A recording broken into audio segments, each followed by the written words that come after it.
ಪಂಚಾಯತ್ ರಾಜ್ ಇಲಾಖೆ ಜವಾಬ್ದಾರಿ, ಪಂಚಾಯತ್ ರಾಜ್ ಕಾಯ್ದೆ ಏನೆಲ್ಲ ಅಂಶಗಳಿವೆ ಅದನ್ನ ಅನುಷ್ಠಾನಗೊಳಿಸಲಿಕ್ಕೆ ಬೇಕಾದಂತ ಕಾನೂನುಗಳನ್ನು ರೂಪಿಸುವುದು.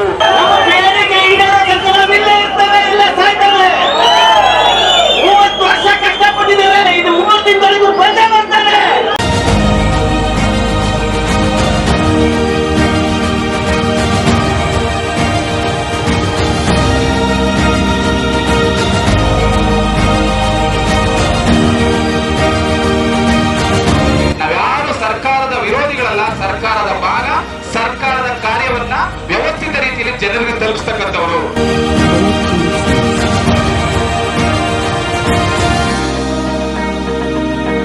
ಇವತ್ತು ನಿಮ್ಮ ಸಭೆಯಲ್ಲಿ ಬಹಳಷ್ಟು ವಿಷಯಗಳು ಮತ್ತೆ ಮನವಿಗಳಲ್ಲಿ ಇನ್ನು ಡೀಟೇಲ್ ಆಗಿ ಕೊಟ್ಟಿದ್ದೀರಾ. ಬಹಳಷ್ಟು ವಿಷಯಗಳು ನಿಮ್ಮ ಪ್ರತಿನಿಧಿಗಳು ಮಾತಾಡಿದ್ದಾರೆ. ತಮ್ಮೆಲ್ಲರಿಗೂ ಗೊತ್ತಿದ್ದ ಹಾಗೆ ಕೆಲವು ವಿಷಯಗಳಲ್ಲಿ ಆರ್ಥಿಕ ಇಂಪ್ಲಿಕೇಶನ್ಸ್ ಇರ್ತದೆ. ಅದು ನಾವು ಆರ್ಥಿಕ ಇಲಾಖೆ ಜೊತೆಯಲ್ಲಿ ಚರ್ಚೆ ಮಾಡಬೇಕಾಗ್ತದೆ. ಕೆಲವು ವಿಷಯಗಳಲ್ಲಿ ಪಾಲಿಸಿ ಮ್ಯಾಟರ್ಸ್ ಇರ್ತದೆ. ನಾವು ಪಾಲಿಸಿ ಮ್ಯಾಟರ್ಸ್ ಬಗ್ಗೆ ನಾವು ನಮ್ಮ ಮಾನ್ಯ ಸಚಿವರ ಜೊತೆಯಲ್ಲಿ ಹಾಗೂ ಸರ್ಕಾರದ ಉನ್ನತ ಮಟ್ಟದಲ್ಲಿ ತೀರ್ಮಾನ ತಗೋಬೇಕಾಗ್ತದೆ. ಜೊತೆಯಲ್ಲಿ ನಾವು ಬಾಕಿ ವಿಷಯಗಳು ಯಾವುದು ನಮ್ಮ ಇಲಾಖೆ ಪರ್ವ್ಯೂನಲ್ಲಿದೆ, ಯಾವುದು ನಾನ್ ಫೈನಾನ್ಷಿಯಲ್ ಇದೆ, ಅದರ ಬಗ್ಗೆ ನಾವು ಖಂಡಿತ ಇವತ್ತು ಮಧ್ಯಾಹ್ನ 5 ಗಂಟೆಗೆ ನಿಮ್ಮ ಎಲ್ಲರ ಪ್ರತಿನಿಧಿಗಳ ಜೊತೆಯಲ್ಲಿ, ಎಲ್ಲ ಮುಖಂಡರ ಜೊತೆಯಲ್ಲಿ ನಮ್ಮ ಆಫೀಸಲ್ಲಿ 5 ಗಂಟೆಗೆ ನಾವು ಮೀಟಿಂಗ್ ಮಾಡ್ತೀವಿ. ಮಾನ್ಯ ಸಚಿವರು ಬಂದು ನಮಗೆ ಪರಿಹಾರ ಕೊಡಬೇಕು. ಅದರಿಂದ ಈ ಹೋರಾಟ ಮುಂದುವರಿತದೆ.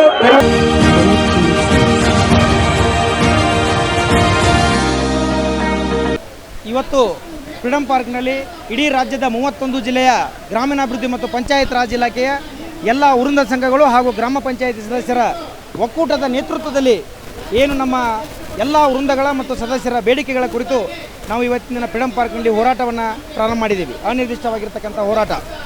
ಈ ಹೋರಾಟದಲ್ಲಿ ಏನು ನಮ್ಮ ಪ್ರಮುಖವಾಗಿರ್ತಕ್ಕಂಥ ಎಲ್ಲ ಬೇಡಿಕೆಗಳಿಗೆ ಸರ್ಕಾರ ಮತ್ತು ಇಲಾಖೆ ಸ್ಪಷ್ಟವಾಗಿರ್ತಕ್ಕಂಥ ಆದೇಶ ಮತ್ತು ಸಂದೇಶ ಬರುವವರೆಗೂ ಕೂಡ ಯಾವುದೇ ಹೋರಾಟದಿಂದ ಹಿಂಸರಿರ್ತಕ್ಕಂಥ ಪ್ರಶ್ನೆ ಇಲ್ಲ. ಈ ಹೋರಾಟ ಮುಂದುವರಿಸ್ತಾ ಇದ್ದೀವಿ. ಇವತ್ತಿನ ದಿನ ಏನು ನಮ್ಮ ಹಿರಿಯ ಅಧಿಕಾರಿಗಳ ಮೇಲೆ ಇರ್ತಕ್ಕಂಥ ವಿಶ್ವಾಸ, ನಂಬಿಕೆಯನ್ನು ಕಳ್ಕೊಂಡಿರ್ತಕ್ಕಂಥ ನಮ್ಮೆಲ್ಲ ನೌಕರರು, ಯಾಕಂದರೆ ಸಾಕಷ್ಟು ನಾವು ಸಂಘದಿಂದ ಅಧಿಕಾರಿಗಳಿಗೆ ಭೇಟಿ ಮಾಡಿ ಸಾಕಷ್ಟು ವಿನಂತಿಸಿದರೂ ಕೂಡ ಯಾವುದೇ ಒಂದು ಪ್ರಯೋಜನ ಆಗಿಲ್ಲ. ಆ ಒಂದು ಕಾರಣಕ್ಕೆ ನಮ್ಮೆಲ್ಲ ನೌಕರರು ರೊಚ್ಚಿ ಒಂದು ತಾಳ್ಮೆಯನ್ನು ಕಳೆದುಕೊಂಡಿದ್ದಾರೆ. ಆದ್ದರಿಂದ ಸರ್ಕಾರದ ಒಂದು ಮಾನ್ಯ ಗೌರವಾನ್ವಿತ ಸಚಿವರಾಗಿರ್ಬೋದು ಮತ್ತು ಈ ಒಂದು ಹೋರಾಟಕ್ಕೆ ಬಂದು ನಮ್ಮ ಒಂದು ಮನವಿಗೆ ಸ್ಪಂದಿಸಬೇಕಂತ ವಿನಂತಿಸ್ತಾ ಇದ್ದೀವಿ. ನಾನು clerk come data entry operator ಸಂಘದ ರಾಜ್ಯಾಧ್ಯಕ್ಷ ಭೀಮಾರೆಡ್ಡಿ ಪಾಟೀಲ್ ಮಾತಾಡ್ತಾ ಇರೋದು ಹಾಗೂ ಪಂಚನೌಕರ ಸಮಿತಿ ಸದಸ್ಯರಾಗಿ ಮಾತಾಡ್ತಾ ಇದ್ದೀನಿ. ಇವತ್ತೇನು 11 ವೃಂದ ಸಂಘ ಮತ್ತು ಸದಸ್ಯರ ಒಕ್ಕೂಟದೊಂದಿಗೆ ಇವತ್ತೇನು ಕರೆ ಕೊಟ್ಟಿದ್ದೀವಿ, ಬೃಹತ್ ಹೋರಾಟದ ಕರೆ. ಇದು ಭಾಳ ಐತಿಹಾಸಿಕ ಹೋರಾಟ. ನಾವು ಈ ಹೋರಾಟವನ್ನು ಕರೆ ಕೊಡ್ತಕ್ಕಂಥದ್ದು ಏನಂತ ಕೇಳಿದರೆ, ನಮ್ಮ ಗ್ರಾಮ ಪಂಚಾಯತಿಯಲ್ಲಿ ಕೆಲಸ ಮಾಡ್ತಕ್ಕಂಥ ಪಂಚ ನೌಕರರು ಸಂಘ ಅಂತ ಏನು ಉಟ್ಕೊಂಡಿದೆ, ಆ ಪಂಚ ನೌಕರರು ಯಾರು ಕೂಡ ನೆಮ್ಮದಿ ಆಗಿಲ್ಲ. ನೋಡಿ, ಬೇರೆ ಇಲಾಖೆಗಳಲ್ಲಿರ್ತಕ್ಕಂಥ ವೇತನ ಬೇರೆ, ನಮ್ಮ ಇಲಾಖೆಯಲ್ಲಿರ್ತಕ್ಕಂಥ ವೇತನ ಬೇರೆ. ನಮಗೆ ಅನಿಷ್ಟ ವೇತನವನ್ನು ತಂದಿಟ್ಟಿದ್ದಾರೆ. ಸೊ ಬೇರೆ ಇಲಾಖೆಗಳಲ್ಲಿ ನೋಡಿ ಸರ್ಕಾರಿ ನೌಕರನ್ನ ಘೋಷಣೆ ಮಾಡಿದ್ದಾರೆ. ಅವರಿಗೆ ನೋಡಿ ಪುರಸಭೆಗಳಲ್ಲಿ ತಗೋರಿ ಮತ್ತು ಮಹಾನಗರ ಪಾಲಿಕೆಗಳಲ್ಲಿ ತಗೊಳ್ಳಿ, ಸರ್ಕಾರಿ ನೌಕರಿಯಾಗಿ ಘೋಷಣೆ ಮಾಡಿದ್ದಾರೆ. ಆದರೆ ನಮಗೆ ವೇತನ ಶ್ರೇಣಿಯನ್ನು ಎಂತ ಇಲ್ಲ ಅಂತ ಅನ್ನೋದಾದರೆ ಎಷ್ಟು ಬೇಜಾರಾಗಲಿಕ್ಕಿಲ್ಲ. ಹಾಗೂ ಯಾವೊಬ್ಬ ನೌಕರಿನೂ ಕೂಡ ನೆಮ್ಮದಿ ಇರತಕ್ಕಂಥ ಪರಿಸ್ಥಿತಿ ಇದೆ. ಈ ಏನು ಗ್ಯಾರಂಟಿಗಳು ಜೊತೆಗೆ ಅನೇಕ ಯೋಜನೆಗಳು ತಂದೊಡ್ಡಿದ್ದಾವೆ. ಎಲ್ಲರೂ ಕೂಡ ಇವತ್ತು 281 ಜನ ಅಧಿಕಕ್ಕೂ ಮರಣ ಹೊಂದಿದ್ದಾರೆ. ಸೊ ಈ ಸ್ಥಿತಿಯಲ್ಲಿ ನಮ್ಮ ನೌಕರರಿದ್ದಾರೆ. ಅದಕ್ಕಾಗಿ ನಮ್ಮ ಬೇಡಿಕೆ ಈಡೇರಿವರೆಗೂ ನಾವು ಒಂದು 8 ರಿಂದ 10 ಬೇಡಿಕೆ ಇಟ್ಕೊಂಡಿದ್ದೀವಿ.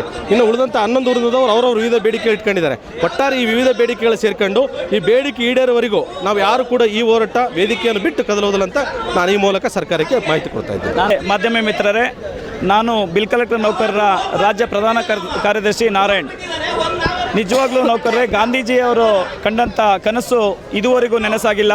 ಗಾಂಧೀಜಿಯವರು ಒಂದು ಕನಸನ್ನು ಕಂಡಿದ್ದರು, ಗ್ರಾಮ ರಾಮರಾಜ್ಯವಾಗಬೇಕೆಂದರೆ ಗ್ರಾಮ ಪಂಚಾಯಿತಿ ಸರ್ವ ರೀತಿಯಲ್ಲೂ ಎಲ್ಲ ಕೆಲಸ ಕಾರ್ಯಗಳನ್ನು ಮಾಡಬೇಕು, ಅದಕ್ಕೆ ಗ್ರಾಮ ಪಂಚಾಯಿತಿಯ ನೌಕರರು ಕಾರಣಕರ್ತರು ಆಗಬೇಕು ಅಂತಕ್ಕಂಥದ್ದು. ಆದರೆ ಅವರು ಹೇಳಿರ್ತಕ್ಕಂಥ ಮಾತು ಇವತ್ತು ಈಡೇರ್ತಿಲ್ಲ. ಯಾಕೆ ಅಂತಂದರೆ ನಮ್ಮ ಇಲಾಖೆಯ ಮೇಲಧಿಕಾರಿಗಳು ಮಾಡ್ತಿರ್ತಕ್ಕಂಥ ಆದೇಶಗಳು ಇವತ್ತು ನಮಗೆ ವಿಭಿನ್ನವಾಗಿದೆ.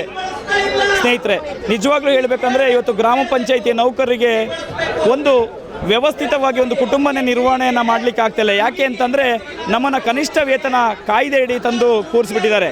ಕನಿಷ್ಠ ವೇತನ ಅಂತ ಕೊಟ್ಬಿಟ್ಟು ಕನಿಷ್ಠ ಇರ್ತಕ್ಕಂಥ ಯಾವುದೇ ಸೌಲಭ್ಯನ ಕೊಟ್ಟಿಲ್ಲ. ಹಾಗಾಗಿ ನಮ್ಮದು ಮೂಲ ಉದ್ದೇಶ ಕನಿಷ್ಠ ವೇತನವನ್ನು ಹೋಗಲಾಡಿಸಿ ಗ್ರಾಮೀಣಾಭಿವೃದ್ಧಿ ಮತ್ತು ಪಂಚಾಯತಿ ರಾಜ್ ಇಲಾಖೆಯಿಂದನೇ ವೇತನವನ್ನು ನಿಗದಿಪಡಿಸಿಕೊಡಬೇಕು.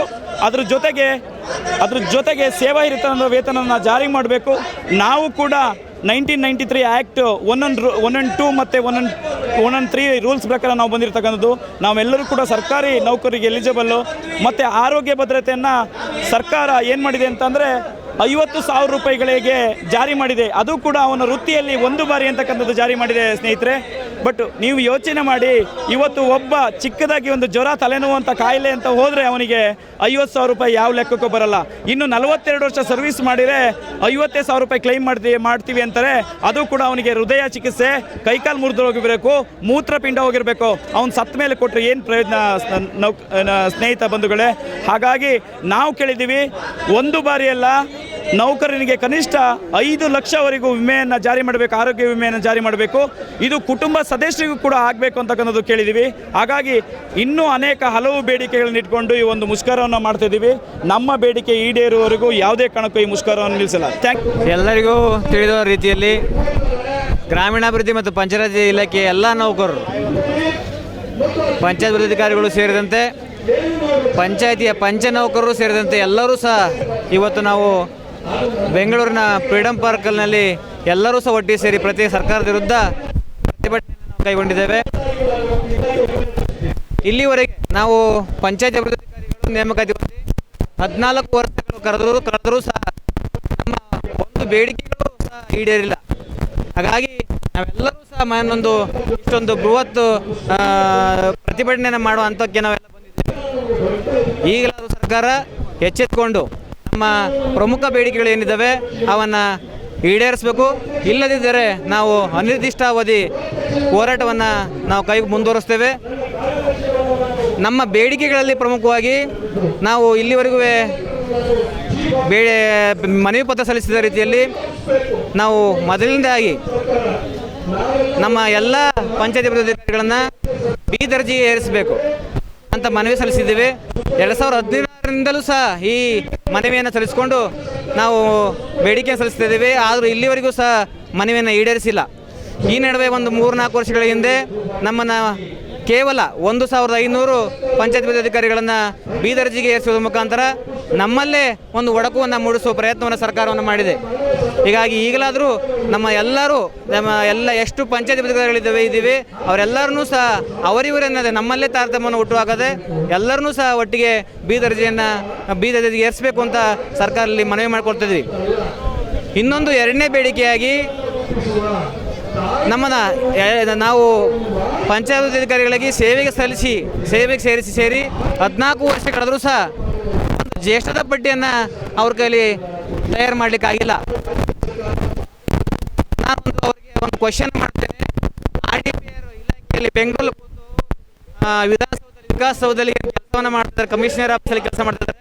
ಅವರ ನೌಕರರಿಗೂ ಸಹ ಈಗ 14 ವರ್ಷದಿಂದ ಸೀನಿಯಾರಿಟಿ ಮಾಡಿದಲ್ಲಿ ಅವರಿಗೆ ಪ್ರಮೋಷನ್ ಕೊಟ್ಟಿಲ್ವಾ? ಅಂದರೆ ಅವರಿಗೊಂದು ಸೇವಾ ನಿಯಮ, ನಮಗೊಂದು ಸೇವಾ ನಿಯಮನ. ಅವ್ರದ್ದು ಸೇವೆ ಅತ್ಯುನ್ನತ ಮಟ್ಟದ್ದು, ನಮ್ಮದು ಕೀಳು ಮಟ್ಟದ್ದು. ಇದು ಎಲ್ಲಿ ಕಾನೂನಿದೆ? ಹೀಗಾಗಿ ಈ ಥರ ಭೇದ ಭಾವ ಮಾಡದೆ ನಮಗೆ ಆದಷ್ಟು ಬೇಗ ನಮ್ಮ ಪಂಚಾಯತ್ ಅಭಿವೃದ್ಧಿ ಅಧಿಕಾರಿಗಳ ಜ್ಯೇಷ್ಠ ಪಟ್ಟಿಯನ್ನು ಅಂತಿಮಗೊಳಿಸಬೇಕು. ನಮಗೆಲ್ಲರಿಗೂ ಮುಂಬಡ್ತಿ ಕೊಡಬೇಕು. ಈ ಎಲ್ಲ ಪಂಚಾಯತ್ ಅಭಿವೃದ್ಧಿ ಅಧಿಕಾರಿಗಳನ್ನ ಬಿ ದರ್ಜೆಗೆ ಏರಿಸಬೇಕು ಅಂತ ಸರ್ಕಾರದಲ್ಲಿ ಮನವಿ ಮಾಡಿಕೊಳ್ತೇನೆ. ಅದರ ಜೊತೆನೇ ನಮ್ಮದು ಗ್ರಾಮ ಪಂಚಾಯತಿ ನಮ್ಮದು ಇದು ಕುಟುಂಬದ ರೀತಿ, ಒಂದು RDPR ಕುಟುಂಬದ ರೀತಿಯಲ್ಲಿ ನಾವು ಇವತ್ತು ಹೋರಾಟ ಮಾಡ್ತಾ ಇದ್ದೀವಿ. ಇದರಲ್ಲಿ ಕೇವಲ ಪಂಚಾಯತ್ ಅಭಿವೃದ್ಧಿ ಅಧಿಕಾರಿಗಳು, ಕಾರ್ಯದರ್ಶಿಗಳು, SDAಗಳು ಅಂತ ಇಲ್ಲ. ಇದರಲ್ಲಿ ನಮ್ಮ ನೀರುಗಂಟಿ ವಾಟರ್ಮೆನ್ಸ್ ಆಗಲಿ, ಬಿಲ್ ಕಲೆಕ್ಟರ್ ಆಗಲಿ, DOಗಳಾಗಲಿ ಎಲ್ಲರೂ ಕೂಡ ಇದರಲ್ಲಿ ಭಾಗವಹಿಸಿದ್ದಾರೆ. ಅವ್ರದ್ದು ಕೆಲವೊಂದು ಬೇಡಿಕೆಗಳಿದ್ದಾವೆ. ನಮ್ಮದು ಹಕ್ಕಲಿರೋದು ನಮ್ಮ ವಾಟರ್ಮೆನ್ಗಳು ನಮ್ಮ ಜನರಿಗಾಗಿ ನೀರು ಕೊಡಿಸೋದು, ಅವರ ಮೂಲಭೂತ ಅವಶ್ಯಕತೆ ನೈರ್ಮಲ್ಯ, ನೀರು, ಲೈಟು ಎಲ್ಲ ವ್ಯವಸ್ಥೆ ಮಾಡ್ತಾ ಇದ್ದಾರೆ.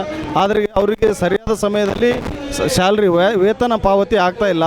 ಸರ್ಕಾರ ಇದನ್ನು ಗಮನ ಹರಿಸಿ ಅವರಿಗೆ D ದರ್ಜೆ ಸ್ಥಾನಮಾನ ಕೊಡಬೇಕು. ಡಿ ದರ್ಜೆ ಸ್ಥಾನಮಾನ ಕೊಟ್ಟು ಅವರಿಗೆ ಸರ್ಕಾರಿ ನೌಕರಿ ಅಂತೇಳಿ ಘೋಷಣೆ ಮಾಡಿ ಅವರಿಗೆ ಕೂಡ ನಮಗೇನು ಸರ್ಕಾರಿ ನೌಕರರಿಗೆ ಎಲ್ಲ ಸವಲತ್ತುಗಳು ಸಿಗ್ತಾ ಇದ್ದಾವೆ, ಆ ಎಲ್ಲ ಸವಲತ್ತುಗಳು ನಮ್ಮ ಎಲ್ಲ ಗ್ರಾಮ ಪಂಚಾಯತಿ ಸಿಬ್ಬಂದಿಯವರಿಗೂ ಸಿಗಲಿ ಅಂತೇಳಿ ನಾವು ಇವತ್ತಿನ ಹೋರಾಟದಲ್ಲಿ ಅದನ್ನು ಒಂದು ಪ್ರಮುಖ ಬೇಡಿಕೆ ಇದೆ ಸರ್.